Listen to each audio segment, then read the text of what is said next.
BJP चुनाव जीतने के बाद किसे मुख्यमंत्री बनाएगी, ये अनुमान लगा पाना फिलहाल मुश्किल है। दिल्ली में भगवा दल ने 27 साल बाद सत्ता में वापसी की है और अगले सीएम को लेकर अटकलों का बाजार गर्म है। सीएम पद की रेस में कई नाम सामने आ रहे हैं। हालांकि महाराष्ट्र, हरियाणा, छत्तीसगढ़, राजस्थान और मध्य प्रदेश में हाल ही में हुए चुनावों में बीजेपी ने जो मिसाल पेश की है, उसे देखते हुए बस इतना कहा जा सकता है कि वो किसी निर्वाचित विधायक को मुख्यमंत्री बना सकती है।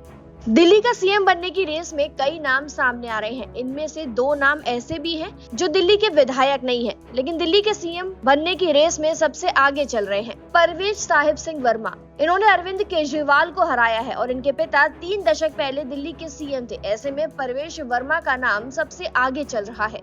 विजेंद्र गुप्ता, बीजेपी के उम्मीदवारों में सबसे बड़े अंतर से जीतने वाले पूर्व नेता प्रतिपक्ष का नाम सीएम की रेस में सामने आया है। बांसुरी स्वराज, सुषमा स्वराज की बेटी दिल्ली की विधायक नहीं है, लेकिन इनका नाम भी सीएम की रेस में है। स्मृति ईरानी, यूपी के अमेठी से पूर्व सांसद स्मृति ईरानी का नाम भी दिल्ली सीएम की रेस में चल रहा है। हालांकि स्मृति पहले चांदनी चौक से चुनाव लड़ चुकी हैं। मनजिंदर सिंह सिरसा, ये दिल्ली में बीजेपी का प्रमुख सिख चेहरा है। ऐसे में इन्हें भी दिल्ली का सीएम बनाया जा सकता है। वहीं अगर बीजेपी विधायकों के अलावा किसी और को भी मुख्यमंत्री बनाने का फैसला अगर करती है, तो कई सांसदों और प्रदेश अध्यक्ष वीरेंद्र सचदेवा का नाम भी इस चर्चा में है। सचदेवा ने प्रदेश इकाई में गुटबाजी खत्म करने में अहम भूमिका निभाई है। दिल्ली में कोई विधान परिषद नहीं है, इसलिए बीजेपी को उपचुनाव कराना होगा और किसी मौजूदा विधायक को इस्तीफा देना होगा ताकि गैर विधायक को मुख्यमंत्री बनाया जा सके। इस स्थिति में मनोज तिवारी, बांसुरी स्वराज और रामवीर सिंह बिधूड़ी जैसे सांसद भी सीएम की रेस में हो सकते हैं।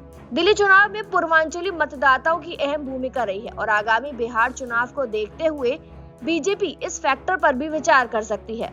पार्टी के सूत्रों के अनुसार बीजेपी ऐसे कार्यकर्ता को पुरस्कृत कर सकती है जिसने जमीनी स्तर से संगठन में अपनी जगह बनाई हो।